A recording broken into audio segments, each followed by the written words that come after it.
When you look at this team, everybody's going to say, well, they're going to miss the emotion of Drew Gilbert.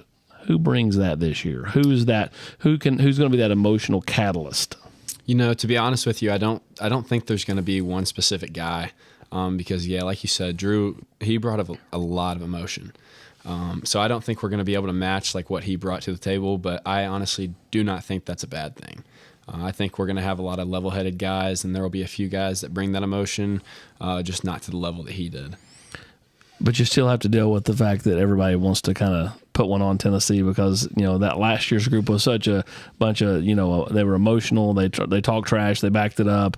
Even if this group doesn't talk as much trash, you're dealing with kind of the repercussions of last year. So is that something that you feel like this team's suited for, though, because it's never too high, never too low? I completely think so. A lot of the teams are going to have a red X by our name whenever we're walking into their stadium or they're walking into ours.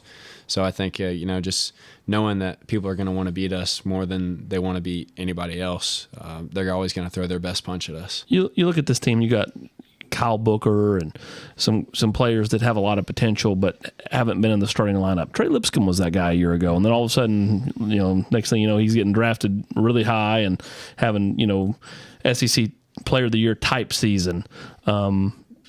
Who's that guy this year? Is it Booker? Is it somebody else? I mean, who kind of comes out of nowhere for fans? Yeah, I think in my personal opinion, there's three different guys it could be. It could be Booker, it could be Hunter Inslee, or it could be Logan Chambers.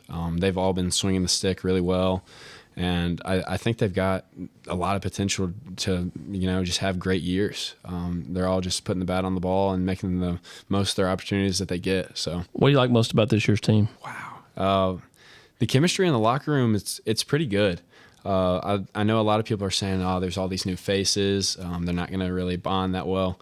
No, we're bonding really well. The chemistry in the locker room, and then we go out on the field, and everybody wants to, be there for everybody else. I think the guys on the bench have the guys on the field's backs, so it's something really special. If there's one pitcher on this staff that you wouldn't want to face, who is that? I mean, I know you get a little piece going through scrimmages and stuff, but I mean, who is a nightmare for you when you go to the plate in practice? It's Andrew Lindsay, and I really don't even think it's a question because I hope Beam and Burns and Dolly watch this, but I kind of have their number right now. So, but yeah, Andrew Lindsay, he's got some of the best stuff that I've ever seen. Toughest pitch for you to hit is what?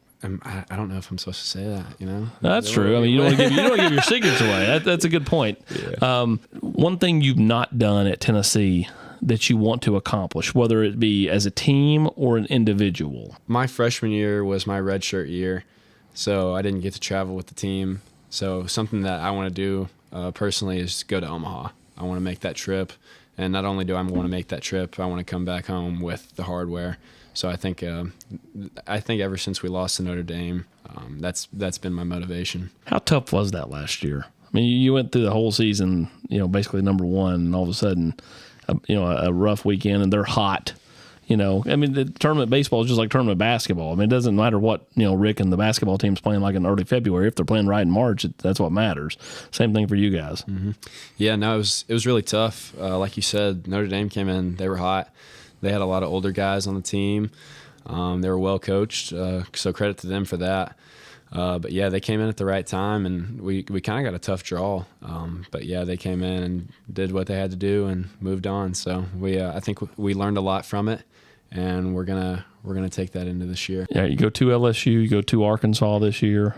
Those are the two biggest road games or road weekends that you're looking forward to. Yeah, definitely. I've kind of had those circled on my calendar just simply because all the hype around LSU.